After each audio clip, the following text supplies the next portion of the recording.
Au Sénégal, de braves femmes font face à l'épreuve des effets climatiques.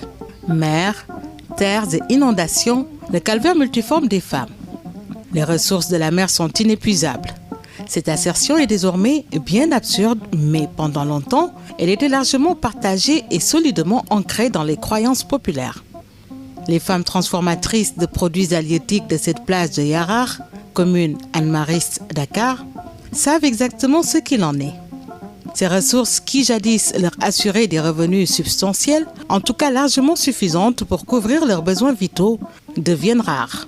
En lieu et place du poisson qu'elles trouvaient là et qu'elles transformaient avant sa commercialisation, ces braves dames se suffisent à aller se le procurer ailleurs pour faire tourner leur activité.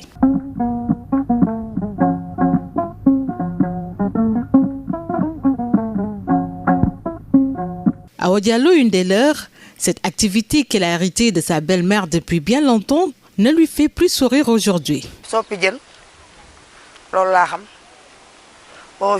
Depuis que je suis venue ici, cela fait plus de 30 ans, je travaille dans la transformation des produits halieutiques, séchage et fumage. Mais le poisson se fait très rare.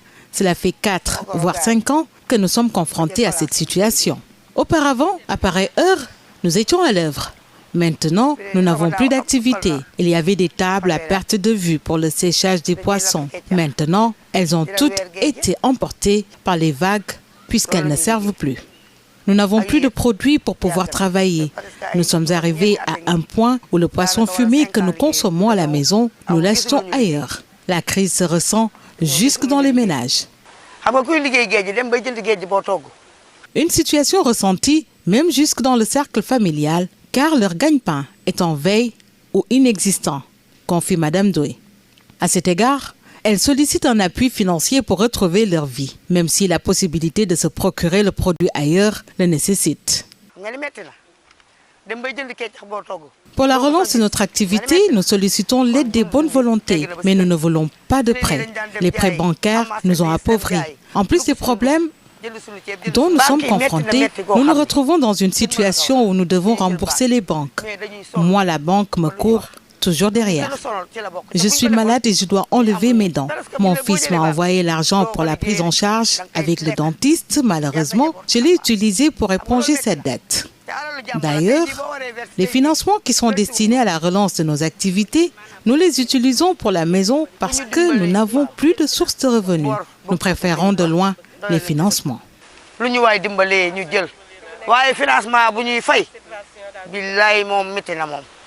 Pour sa part, Aïtendo est trouvé sur le site s'emploie au tissage de pannes destinées à la vente pour combler ce désarroi quotidien. Très impactées, ces braves dames gèrent leur quotidien difficilement. Cependant, elles trouvent des issues pour s'adapter, développent des actions de résilience pour faire face à ce fléau mondial. Le Grand Bleu leur fait faux bond. Une activité au ralenti est parfois même substituée au profit d'une autre comme alternative, notamment le tissage ou la vente de cacahuètes, entre autres, qui prennent la place de leur cœur de métier. Pour meubler le temps, à défaut d'avoir des produits halieutiques, nous sommes obligés de trouver des alternatives parce que nous avons en charge les frais scolaires de nos enfants et la dépense quotidienne. Néanmoins, elle espère retrouver son activité, qu'est la transformation du poisson. Consciente de la situation, elle se résigne, mais se dit prête à travailler, quitte à trouver du poisson ailleurs. Si nous avons un financement, nous irons acheter du poisson pour revendre. Mais nous n'avons plus espoir, vu le degré de pollution de cette plage et la présence des chalutiers. Nous avons vraiment besoin de bonne volonté pour nous sortir d'affaires.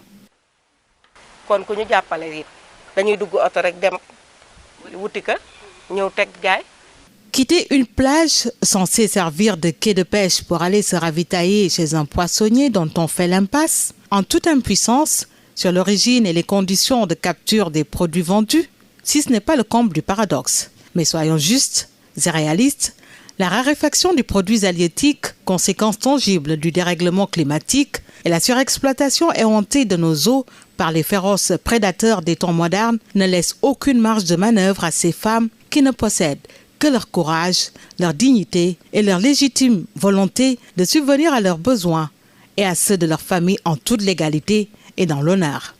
Et au nom de l'honneur qui les condamne à rester, quoi qu'il en coûte dans les limites compatibles dans la morale, elles préfèrent se lancer dans d'autres expériences, notamment le tissage, la vente de cacahuètes, entre autres activités.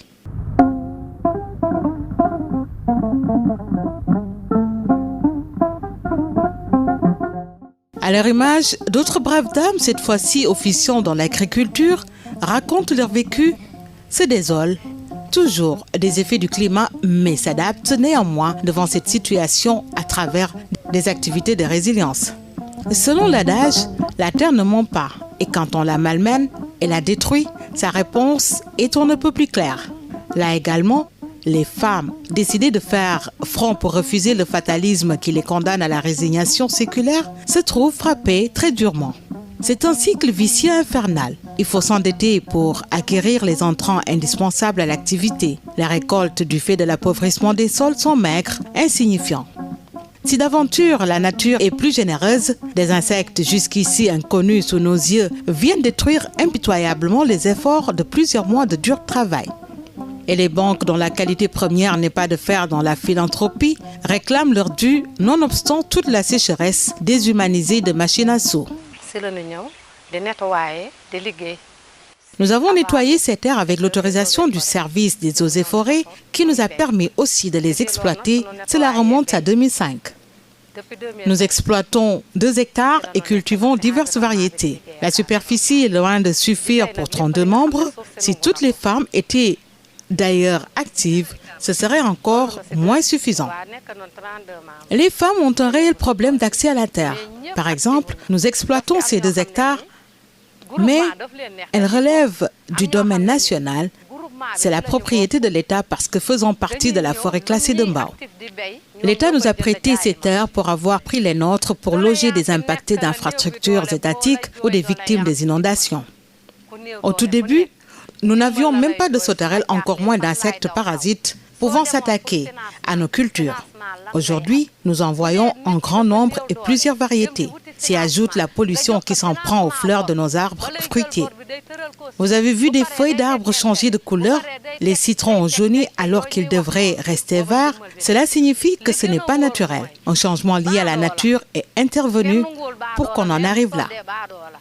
Nous ne sommes pas épargnés par les inondations. Le marigot de Mbao s'est déversé cette année dans le champ. Des papayers sont impactés. On a perdu beaucoup de plants. L'État joue tous les rôles. La société civile est reléguée au second plan et les femmes encore plus. On ne peut pas parler des impacts des changements climatiques sans les impacter. On entend parler de justice climatique en tant qu'impactés de pollution et autres changements climatiques dont nous ne sommes pas responsables. Quels sont nos droits? Avec l'association Recodef, nous avons assisté par vidéoconférence, mais le problème de langue s'est aussi posé parce que nous ne maîtrisons pas trop l'anglais et le français. Seulement, avec l'association qui nous a représentés, on a beaucoup plus d'explications de ce qui se fait à cette rencontre. Nous avons besoin de sièges et surtout d'infrastructures pour assurer une meilleure rentabilité de nos productions agricoles. Nous avons aussi besoin de formation, de capacités par rapport au changement climatique, mais aussi et surtout bénéficier de la justice climatique.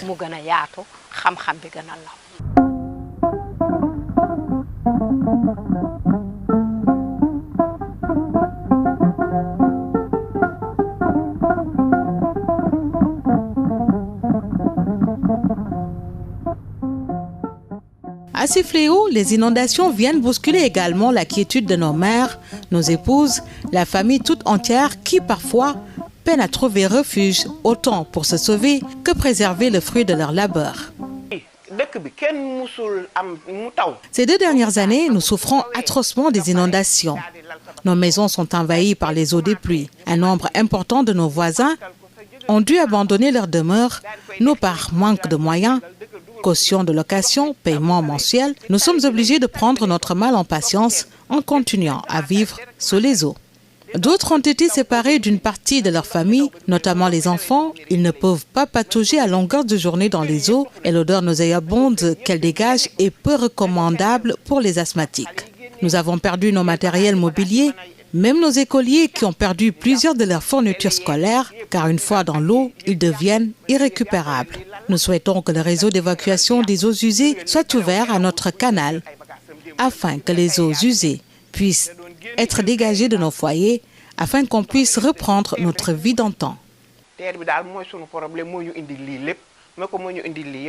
La maison, l'ultime havre de paix pour le repos, accueille des souffrances physiques et tracasseries financières, sans oublier tout le reste. Un lot commun d'écueils que subit la femme, épouse et mère de famille.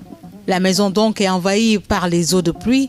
Les inondations restent un cauchemar de tant de gorgorlous, des débrouillards sénégalais et assènent le coup de grâce aux femmes. Décidément, être femme sous nos cieux est quasi un défi à relever en permanence sur tous les fronts, car devant s'adapter et apporter des solutions résilientes face à ces chocs climatiques dont elle doit faire face de manière quotidienne.